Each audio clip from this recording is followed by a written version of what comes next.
저는 사실 이 가정주간 설교는 굉장히 부담되는 설교입니다. 저도 아이들이 3명 있고 한 와이프를 하고 결혼하고 지금 생활하고 있는데, 이 설교를 우리 아이들이 들으면 어떻게 생각할까? 지금 저희 사모가 앉아 있는데 저희 사모가 이 설교를 들으면 무슨 생각을 할까? 참 고민이 많이 되더라고요.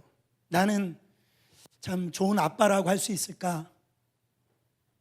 좋은 남편이라고 생각할 수 있을까? 좋은 아빠, 좋은 남편 되어주지 못한 것 같아가지고 참 미안한 마음이 제 안에 있습니다. 그러나 오늘 하나님 말씀이기 때문에 말씀으로 여러분 안에 좀 이 가정의 소중함에 대해서 설교를 하길 원합니다. 우리가 돌아오는 주에 부흥회가 있기 때문에 어버이 주일에 설교를 못하기 때문에 오늘 이 자녀 또 부부 또 이 가정의 설교를 아주 함축해서 제가 설교를 하길 원합니다. 할렐루야. 오직 예수님만이 우리 가정의 치유자 되심을 믿으시길 바랍니다. 여러분, 가정은 하나님이 주신 기쁨이고 선물입니다. 근데 이상하게도 정말 행복한 가정이 그리 많지 않다라는 데 있어요. 도리어 가정에서 자식 때문에 고통받고 남편 때문에 아내 때문에 참 힘들어하는 가정이 너무 많다, 이런 말이죠. 가정이 잘 되기 위해서 아침부터 밤늦게까지 열심히 일하고 사는데 오히려 부부관계가 더 안 좋아지고 부모와 자식 간의 관계가 더 나빠지는 그런 일들이 생긴단 말이죠. 가정은 하나님이 주신 가장 복인데 말이에요. 자녀가 가정에서 고통당하고 부부가 가정에서 어려움을 당한다라고 하면 여러분, 이게 복이라고 얘기할 수 있냐라는 거죠. 사랑하는 여러분, 저는 오늘 여러분 안에 우리 신앙생활 안에서 예수님이 가정을 치유해 주시면 어떤 가정도 다 천국과 같은 행복한 가정이 될 수 있는 줄 믿으시길 바랍니다.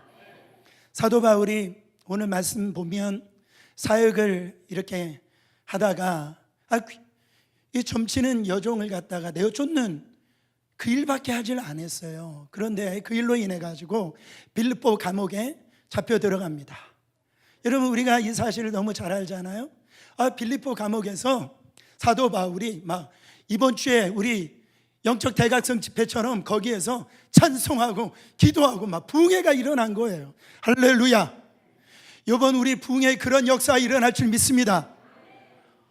그러니까 어떤 일이 일어났습니까? 지진이 일어나고 옥문이 활짝 열려지고 그 바울과 신라의 이 착고가 채워져 있었는데 그게 풀어지게 돼 있는 거예요. 간수장이 지진이 일어난 걸 놀라가지고 와서 봤더니 감옥문이 활짝 열려져 있어서 죄수들이 다 도망갔구나, 그렇게 생각을 했어요. 이 간수장이 이 책임감 때문에 이 죄수들을 다 이렇게 도망가게 했으니까 나는 죽어야 되겠구나. 죽으려고 하는 그 순간 사도 바울이 붙잡습니다. 죽지 말라라는 거예요. 우리가 다 여기 있으니까, 우리가 도망가지 아니하고 다 여기 있으니까 죽지 말라고 그럽니다.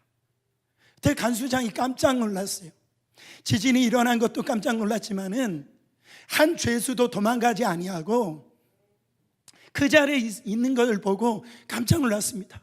그때 성령이 그 간수장에게 역사를 하십니다. 간수장이 그렇게 사도 바울에게 물어봅니다. 어떻게 해야 내가 구원을 받을 수 있습니까? 이렇게 물어보니까 여러분, 아주 사도 바울이 말씀을 한 그 유명한 성경 구절이 오늘 사도행전 16장 31절이에요. 다시 한번 더 읽어보세요. 주 예수를 믿으라. 그리하면 너와 내 집이 구원을 받으리라. 할렐루야. 주 예수 그리스도를 믿으라는 거예요. 그러면 너뿐만 아니라 너로 인하여서 너희 집이 구원을 받게 된다는 겁니다. 맞죠? 아멘. 한 사람이 그 가정에서 예수를 믿는 그 순간에 그 한 사람을 통해서, 그 한 사람의 믿음을 통해서 온 가정의 구원의 역사가 일어난다라는 거예요. 근데 이 말의 뜻은 좀 한 번 더 생각을 해보면 너의 집이 구원을 얻는다라고 그랬어요. 이 말은 예수를 믿으면 너의 집이 행복하게 되어진다라는 거예요. 할렐루야. 여러분 보세요. 분명히 너와 내 집이라고 그랬단 말이에요. 우리의 가정이 천국 같아야 구원을 받은 것이죠. 그렇지 않습니까? 우리 집이 에덴 동산 같아야 구원받은 거 아니겠습니까? 근데 안타까운 것은 우리 모두가 예수님을 믿지만은 지금 가정이 병들어 있고 상처가 나고 깨지고 기쁨이 사라진 가정이 너무 많다라는 거죠. 예수를 믿는데 가족 다 예수를 믿는다라는 것이 이런 현상이 나타난다면 예수 믿는 게 무슨 유익이 있어요? 그렇지 않습니까?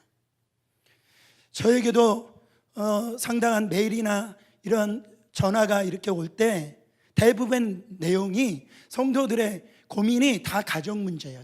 대부분 다 가정 문제입니다. 그러니까 이 땅에 지금 살아가고 있는 믿는 성도들의 가장 큰 문제가 가족 문제구나, 가정 문제구나, 이처럼 심각하다라는 거예요. 예수 믿는데도 병든 가정, 깨어진 가정 때문에 막 기쁨이 사라지고 바로 고통 속에서 살고 있다라는 겁니다.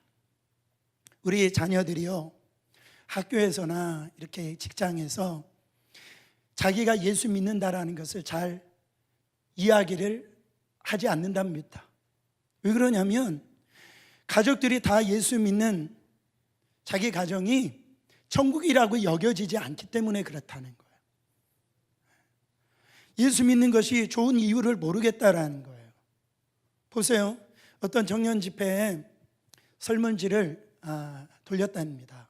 그 설문지 제목이 뭐였냐면 내가 가장 미워하고 싫어하는 사람이 누구입니까? 그러니까 나에게 가장 상처를 주고 나에게 고통을 주는 사람이 누구입니까?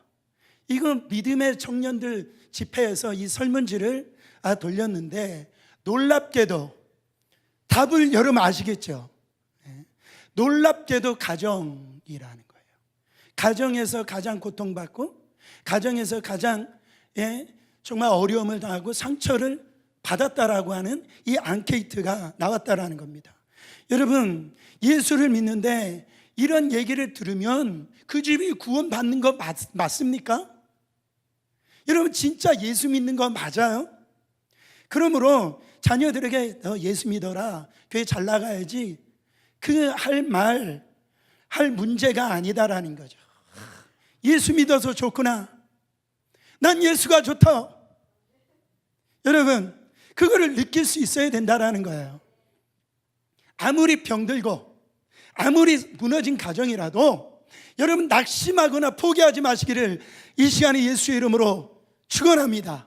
왜? 가정을 구원해 주시겠다라고 하시는 주님의 약속이 지금 살아있기 때문에 그래요. 너와 내 집이 구원을 얻으리라. 한번 따라해 보세요. 너와 너의 집이 구원을 받으리라. 자, 예수님께서 이 땅에 오셔서 하신 일이 뭡니까?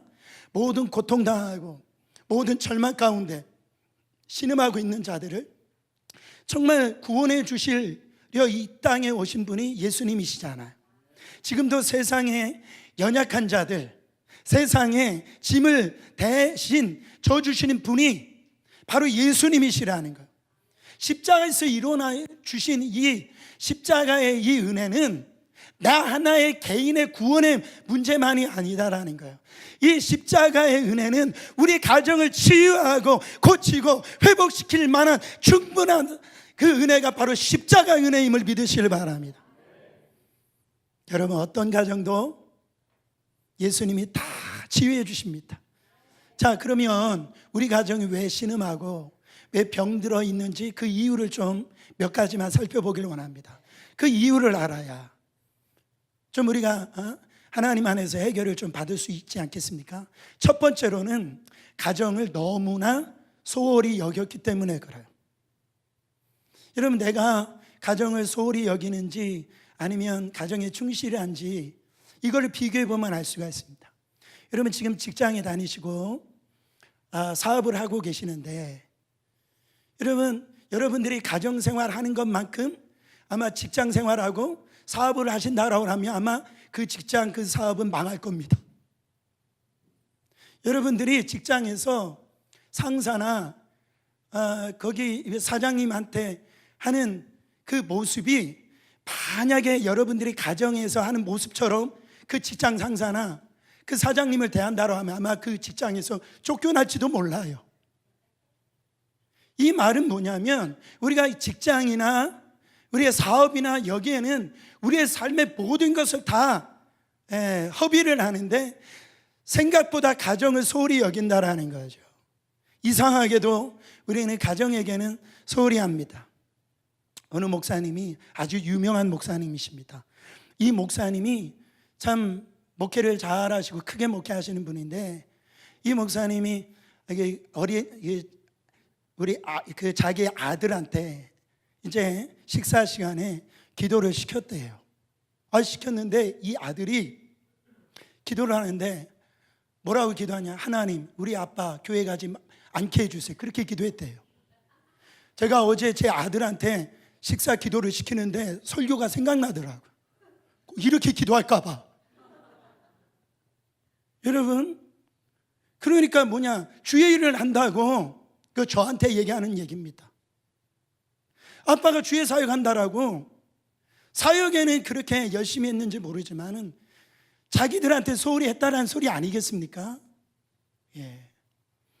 목회자 집안도 똑같아요. 목회자 할아버지라도 가정이 소홀히 하면 가정이 망가지는 거고 가정이 병들어 가는 겁니다. 예. 직장과 사업보다 여러분 더 중요한 것은 가정이라는 것을 꼭 믿으시길 바랍니다. 근데 우리 속에 가정은요, 아무렇게나 해도 된다는 생각이 우리 의식 밑바닥에 깔려 있어요.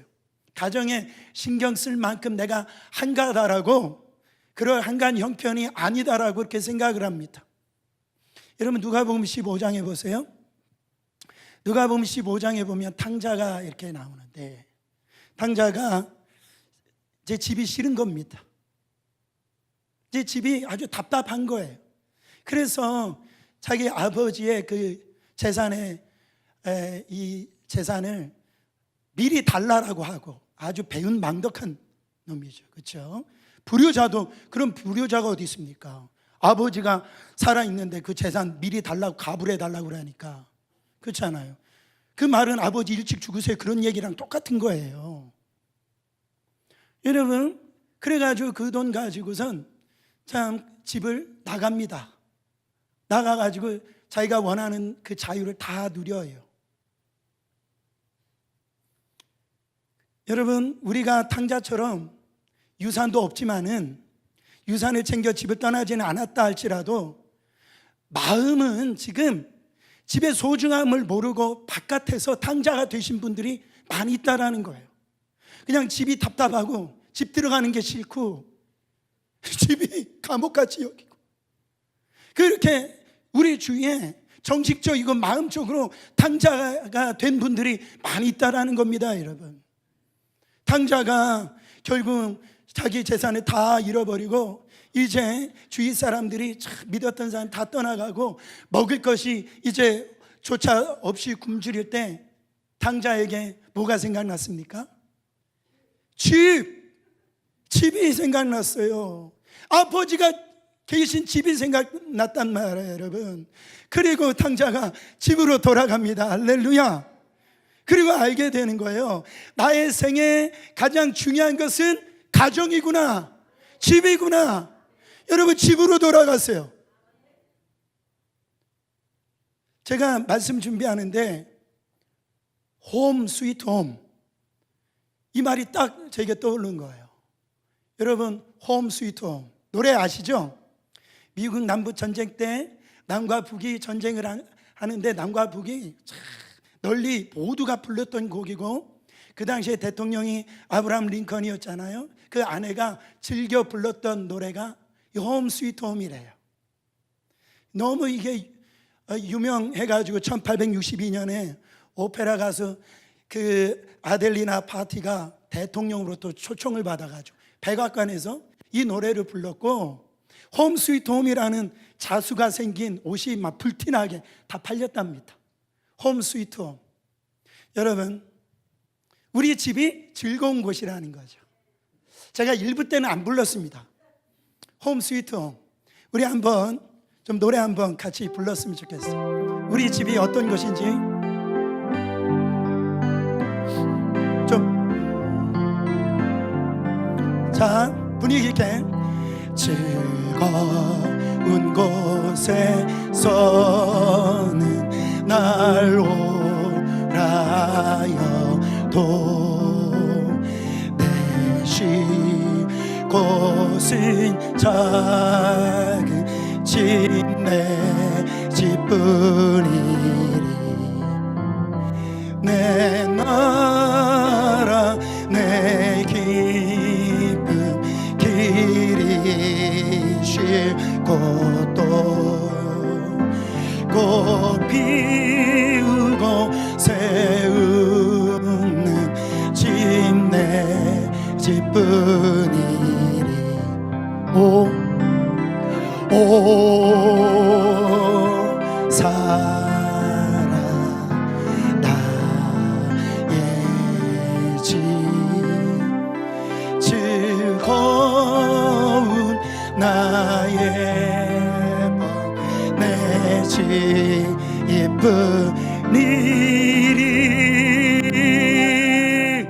할렐루야. 우리 집이 좋은 겁니다, 여러분. 우리에게 가장 소중한 것이 가정이에요, 가정. 우리가 가정을 소홀히 하니까 가정이 병들게 되는 거예요. 두 번째로 왜 가정이 병들고 상처를 받느냐? 사탄이 가정을 무너뜨리려고 역사하기 때문에 그래요. 이 사단은 창세 전부터 지금까지 이 가정을 끊임없이 공격하고 이 가정을 무너뜨리는데 혈안이 되어 있습니다. 태초부터 마귀가 그렇게 이 가정을 무너뜨렸어요. 여러분, 지금도 마귀가 가장 심각하게 하는 일이 뭔지 아십니까? 가정을 무너뜨리는 거예요. 여러분, 사단이 가정을 무너뜨리려고 하는 것을 경험해 보셨잖아요. 그렇잖아요. 정말 마귀가 가정을 무너뜨리려고 여러분 역사합니까? 사랑하는 여러분, 어떤 여자 집사님이 그래요 목사님, 남편을 보면 안 되는 거예요. 아이들을 보면 안 되는 거예요. 여러분, 우리가 분명히 알아야 될 것은 그렇게 생각하니까 이런 사단에게 계속 당하고 마는 겁니다. 여러분, 남편이 사단입니까? 자식이 사단이에요? 아니, 아내가 사단입니까? 그렇게 생각하니까 자꾸 속는 거예요. 여러분 보세요. 마귀가 우리 가정을 무너뜨리려고 역사하는 너무나 분명한 증거는 뭔가? 마음이라는 거예요. 마음. 아주 철저한 이기심, 그 마음이라는 거예요. 사단이 우리 가운데 넣어주는 것은 철저한 이기심. 이게 마귀의 역사라는 겁니다. 여러분, 솔직하게 가정에서 화 많이 내시죠? 가정이 많이 내시죠. 예. 부부 사이에서도 자녀 사이에서도. 왜냐하면 우리 가정에서 화를 많이 내시는 이유가 뭡니까? 내 마음대로 안 되니까 그런 거예요. 내가 내 원대로 안 되니까 그래요. 내 뜻대로 안 되니까 막 화가 나는 겁니다. 내가 원하는 대로, 내가 말하는 대로 안 되니까. 무슨 가요가 생각나는, 예? 그 내가 말하는 대로 안 되니까 그게 막 화가 나는 거예요. 화를 내니까 상대방에게 상처를 주고, 아까 0.1% 부모와 자식과의 대화 방법에서 봅니까? 같은 대화를 하는데 그 안에 감정을 표출하지 않잖아요. 그러니까 그 사실에 대해서 인정을 하고 그 대화가 아주 부드럽게 기쁨으로 끝나는 걸 볼 수가 있습니다. 근데 우리는 부부 사이에서도, 우리 자식 간의 관계에서도 자기가 원하는 대로 되지 않는다고, 자기가 의도한 대로 되지 않는다고, 여러분, 우리가 화를 내므로 다른 사람을 상처 주고 고통을 주고 어렵게 하는 경우가 한두 번이 아니다라는 거죠. 그러니까 모든 문제의 뿌리는 우리 자신에게 있다라는 거예요. 얼마나 자기 중심인지를 몰라요. 처음에 하나님께서 이 가정을 만드셨을 때 그들은요 완전히 하나였습니다. 그래서 창세기 2장 23절에 보면 아담은 하와를 보고 뭐라고 고백합니까? 내 뼈 중에 뼈요, 내 살 중에 살이로다. 와, 기가 막히다라는 거죠. 야, 나하고 참 똑같구나. 야, 그런 탄성, 막 기쁨이 있었단 말이죠. 근데 이 한 장이 넘어가기 전에, 이 한 장도 안 되는 이 장을 보면 그때 마음이 확 바뀌어버린 걸 볼 수가 있어요. 선악과를 따먹고 난 다음에 완전히 변합니다. 창세기 3장 12절 보세요. 아담이 가로되 하나님이 주셔서 나와 함께 하신 여자, 그가 그 나무 실과를 내게 주므로 내가 먹었나이다. 이 말은 아담 자기만 혼자 살겠다 이런 말이에요. 예? 하나님이 당신이 내게 주신 저 여자가 선악과를 내게 줘가지고 내가 따먹었다라는 죄를 물으려면 나한테 물어보지 말고 저 여자에게 물어보라는 거예요. 이건 뭡니까? 지금 얼마나 이게 이기적인 생각이에요. 나만 살겠다라는 생각 아닙니까? 나만, 우리 가정생활을 할 때 나만 행복하게 해달라는 거예요. 내 얘기만 들어달라는 거예요. 고린도전서 13장 정말 기가 막힌 말씀이 나오잖아요. 사랑장이지 않습니까? 예, 아주 한번 읽어보세요. 사랑은 오래 참고, 사랑은 온유하며, 시기하지 아니하며, 사랑은 자랑하지 아니하며, 교만하지 아니하며, 5절 물에 행치 아니하며, 자기의 유익을 구하지 아니하며, 성내지 아니하며, 악한 것을 생각하지 아니하며, 불의를 기뻐하지 아니하며, 진리와 함께 기뻐하고, 모든 것을 참으며, 모든 것을 믿으며, 모든 것을 바라며, 모든 것을 견디니라. 너무 중요한 말씀이에요.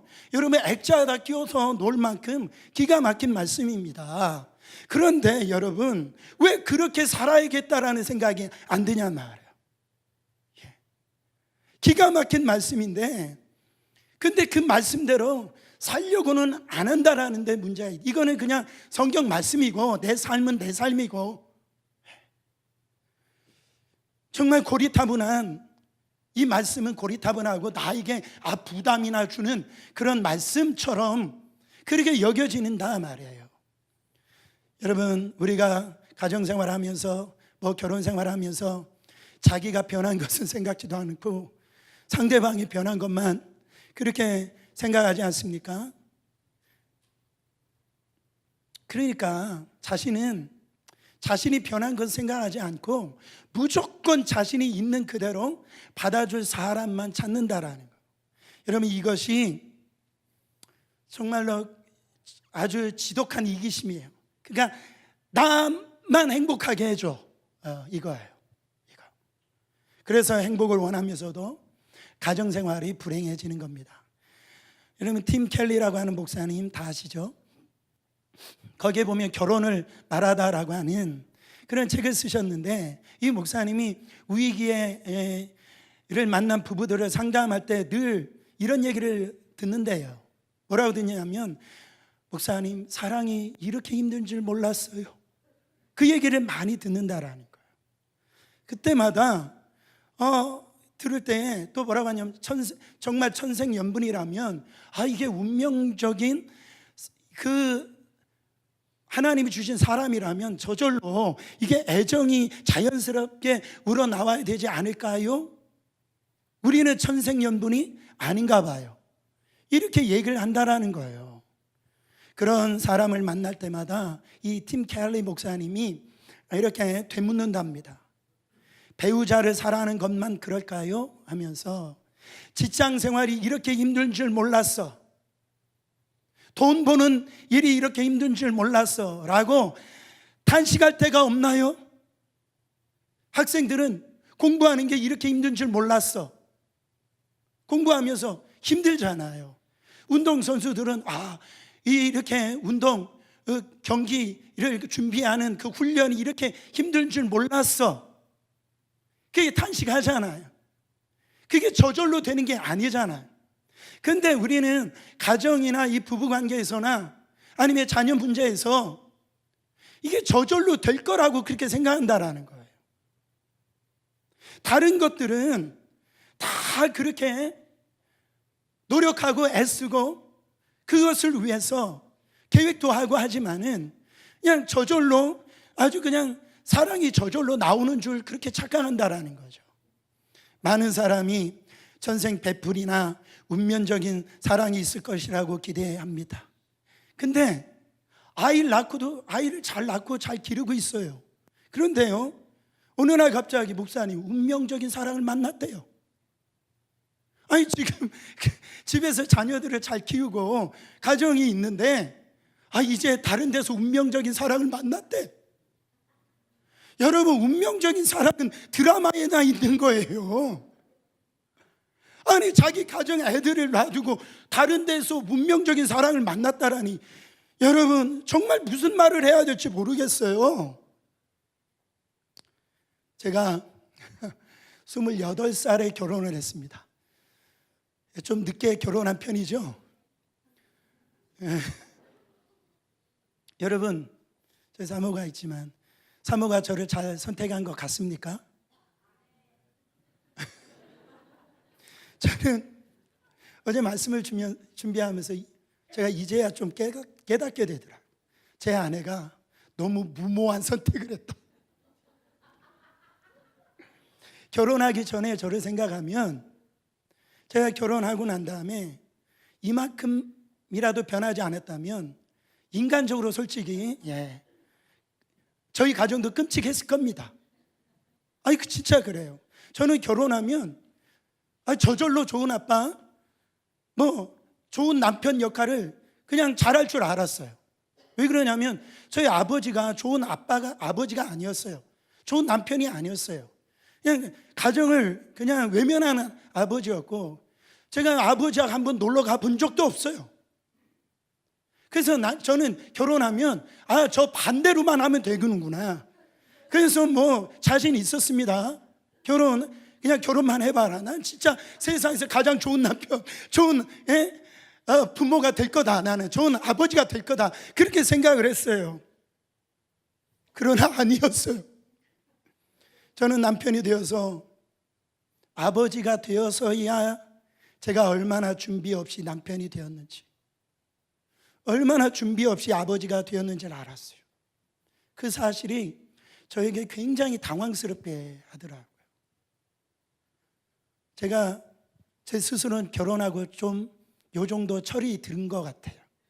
그래서 결혼하고 난 다음에 이기심이 꺾여지는 법, 그리고 인내하는 법, 그리고 섬기는 법, 사랑을 어떻게 해야 되는지에 대해서 생각하게 되고, 결혼한 후에 제가 생각할 때는 제 나름대로 많이 변화가 일어났습니다. 여러분들은 안 그렇습니까? 여러분 중에 결혼하고 변하지 않는 사람이 있습니까? 결혼하기 전에는 내가 원하는 대로 살았지요. 그러나 결혼하고 나서 변하는 거예요. 인내를 배우게 되는 것이고, 섬기는 것을 배우게 되는 것이고, 책임감이라는 게 무엇인지를 알아가게 되는 거예요. 가정생활을 하면서 배우는 겁니다.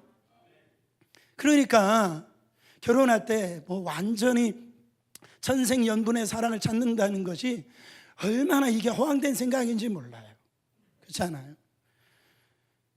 그것은 우리는 모두 죄로 인해서 영적으로 망가진 사람들이에요. 망가진 사람들이 서로 만나가지고 결혼 생활을 하는데, 그것이 어떻게 운명적인 사랑을 이뤄갈 수 있냐라는 거죠. 그 가정에 예수가 없이는 치유가 될 수가 없다라는 겁니다. 여러분, 많은 사람이 남편이나 아내가 자기 중심적이고 이기적이라고 분노하지만 자신도 똑같다라는 것을 몰라서 그래요. 그래가지고 우리가 늘 그러죠. 너 누구 닮아서 그러냐? 누구 닮아요? 부모 닮은 거죠. 그래서 끊임없이 비판하고 또 끊임없이 원망하고, 그러다 가정이 불행해지는 것입니다.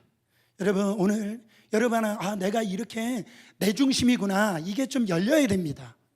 세 번째로 우리 가정이 왜 이렇게 병들고 깨어지냐? 그것은 은밀한 죄 때문에 그래요. 많은 사람들이 배우자 몰래, 가족들 몰래 죄 짓고 삽니다. 그러니까 모르니까 괜찮다라는 거예요. 아닙니다. 은밀한 죄가 얼마나 무서운지를 몰라요.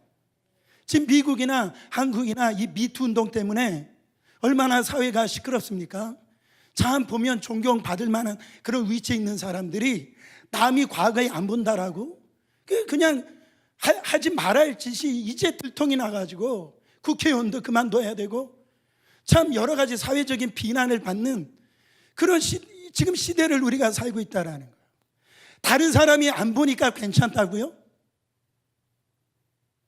여러분, 어떤 집사님이 혼자 있게 되어서 음란 사이트를 보고 있었대요. 음란 사이트를. 근데 갑자기 현관문이 막 열리면서 아내하고 아이들이 들어오는 소리가 들렸답니다. 그래가지고 얼른 그거를 끄고 생각이 들 때에 어떤 생각이 들었냐면 아내와 아이들이 없었으면 좋겠다, 그런 생각이 들더래요. 그러면서 이 집사님이 깜짝 놀랐대요. 내가 지금 무슨 생각하고 있는 거야? 하나님이 내 이 생각대로 역사를 하시면 이거 어떻게 되는 거야? 그러면서 그 마음이 들면서 그 음란 사이트 보는 거를 끊었답니다. 할렐루야. 여러분, 은밀한 죄가 왜 심각합니까? 남편과 아내가 함께 있는 게 만드는 것을 싫어지게 만드는 거예요. 부모와 자식 가운데 함께 있게 만드는 것이 이게 싫어지게 만들기 때문에 이거는 우리가 해결을 해야 된다라는 겁니다. 우리는요, 지금 이 세상이 돌아가는 걸 보면 제정신이 아니에요. 참 세상적인 말로 미쳐 돌아가고 있어요. 예. 이거는 정말 이거 악한 마귀가 얼마나 집 붙들고 다 이렇게 역사를 하고 있는지 몰라요. 그거 갖고서 막 흔든단 말이죠. 여러분, 예수 앞으로 나가야 됩니다. 우리가 종노릇 하는 데서 예수님은 구원해 주셨기 때문에 그래요. 우리 가정도 똑같이 그리스도가 구원해 주신다라는 거예요.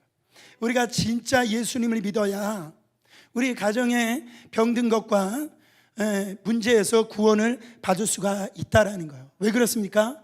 예수님은 마귀의 일을 멸하려 하기 위해서 이 땅에 오신 분이기 때문에 그래요. 우리 가정에서 우리 가정 이 마귀의 손에서 건져주실 분은 오직 예수 한 분밖에 없음을 믿으시길 바랍니다. 가정이나 교회는, 국가는 하나님이 만들어 놓으신 제도예요. 여러분, 일반 병원이라든지 학교라든지 뭐 기업이나 이런 것들은 성경에서 전혀 나오지 않습니다. 이거는 그냥 일반적인 법칙에 따라서 합리적으로 이끌어가면 되는 거예요. 그러나 가정이나 교회는 그렇지 않습니다. 왜 그러냐? 가정과 교회는 하나님이 임재하는 장소이기 때문에 그렇습니다.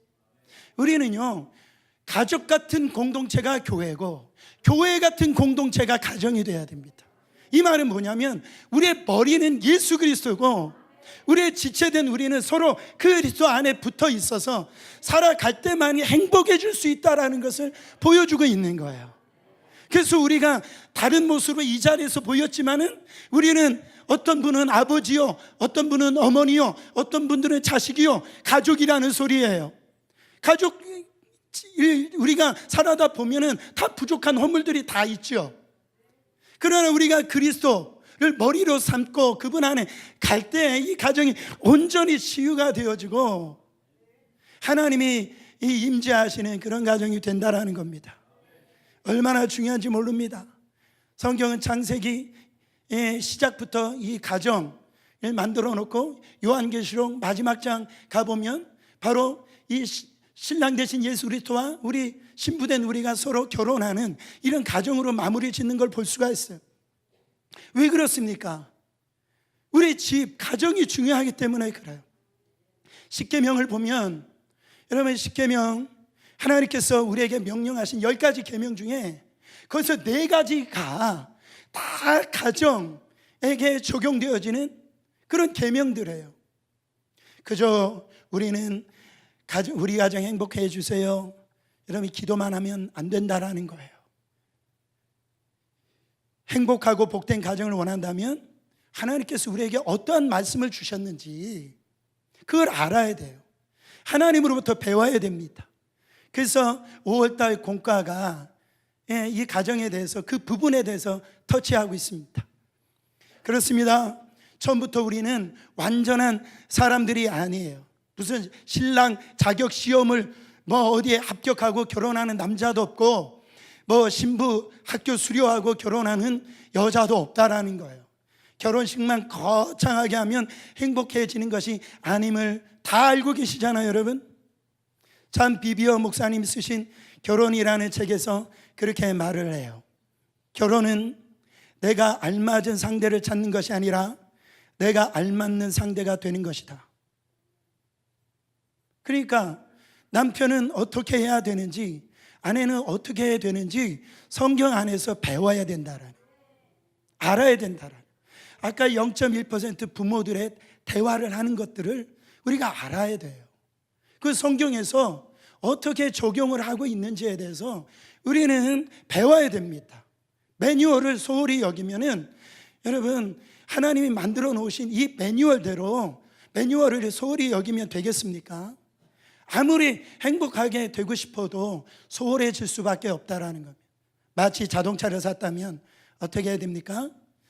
이 자동차를 오래 타고 안전하게 타기 위해서는 그 매뉴얼을 인수받은 날부터 이 매뉴얼을 보지 않겠습니까?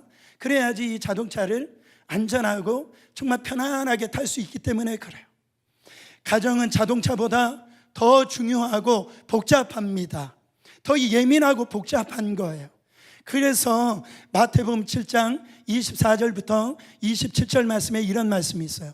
그러므로 누구든지 나의 이 말을 듣고 행하는 자는 그 집을 반석 위에 지은 지혜로운 사람 같으리니, 비가 내리고 창수가 나고 바람이 불어 그 집에 부딪히되 무너지지 아니하나니 이는 주추를 반석 위에 놓은 까닭이요.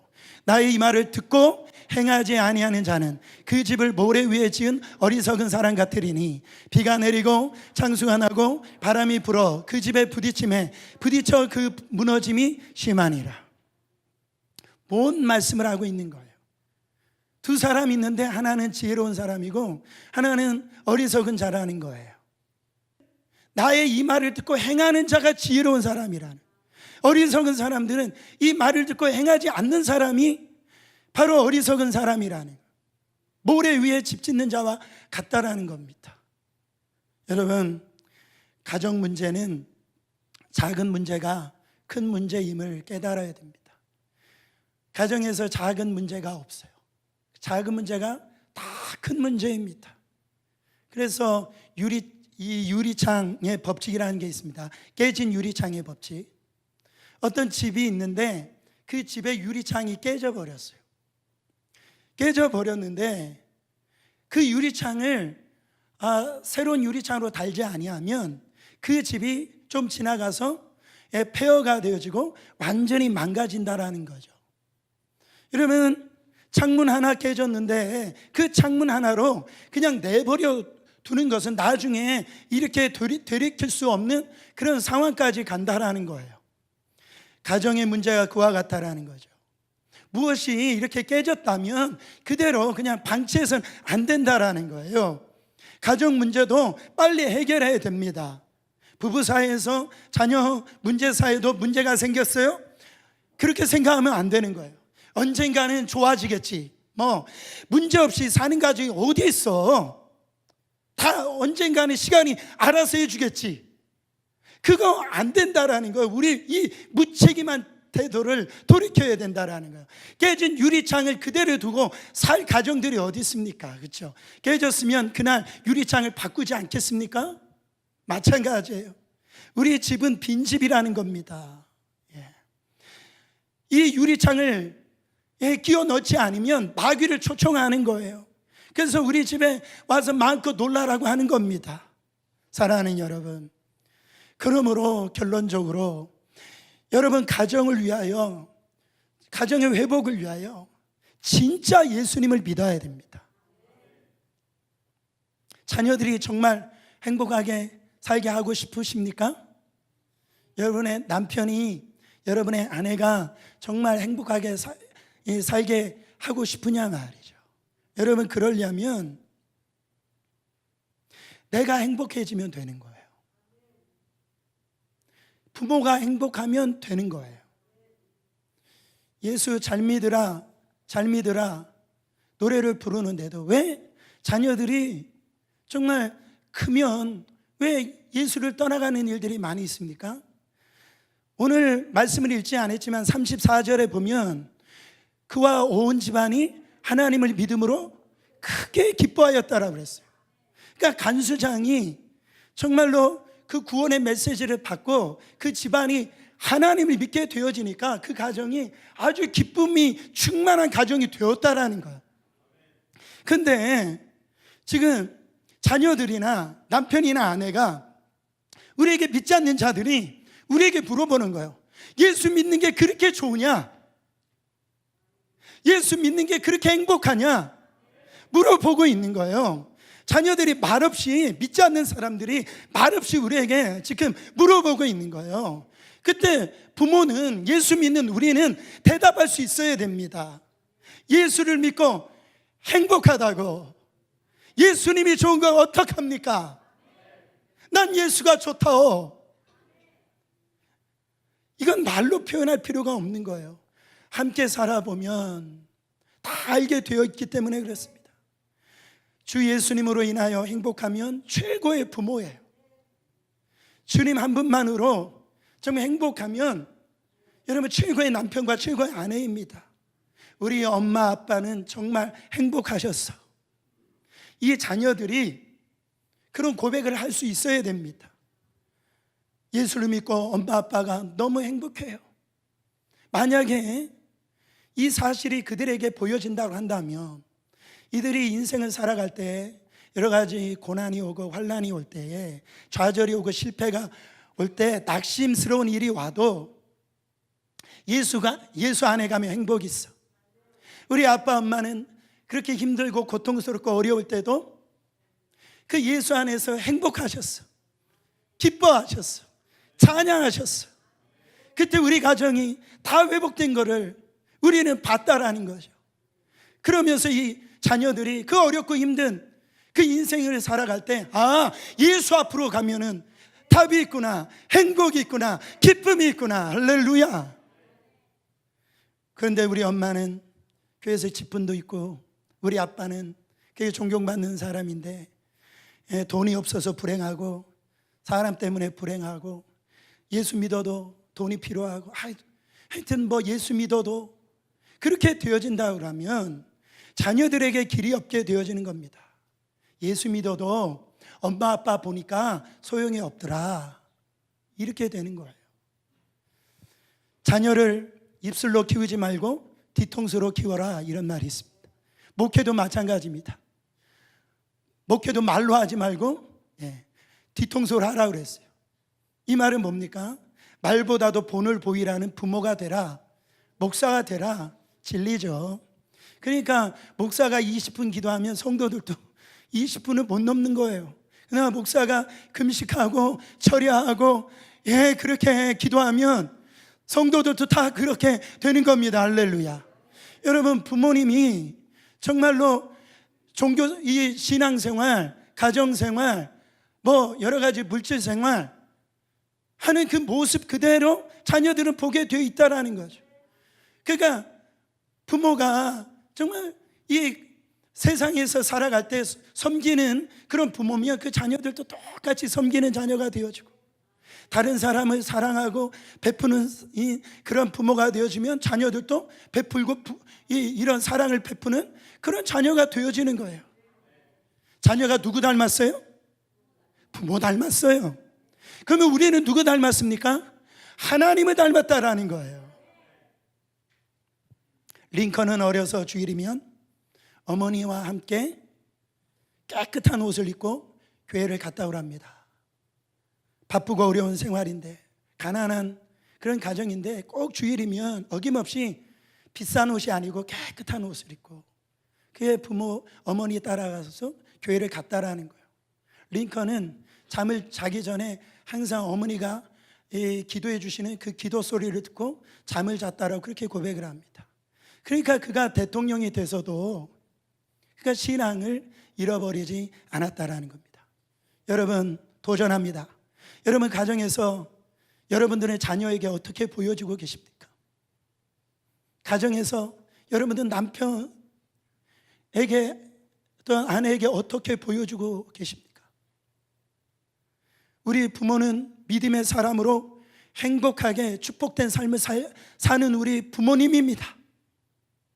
예수를 만나고서 우리 부모는 행복해지셨습니다. 여러분, 자녀들을 향한 메시지를 그렇게 주고 계십니까?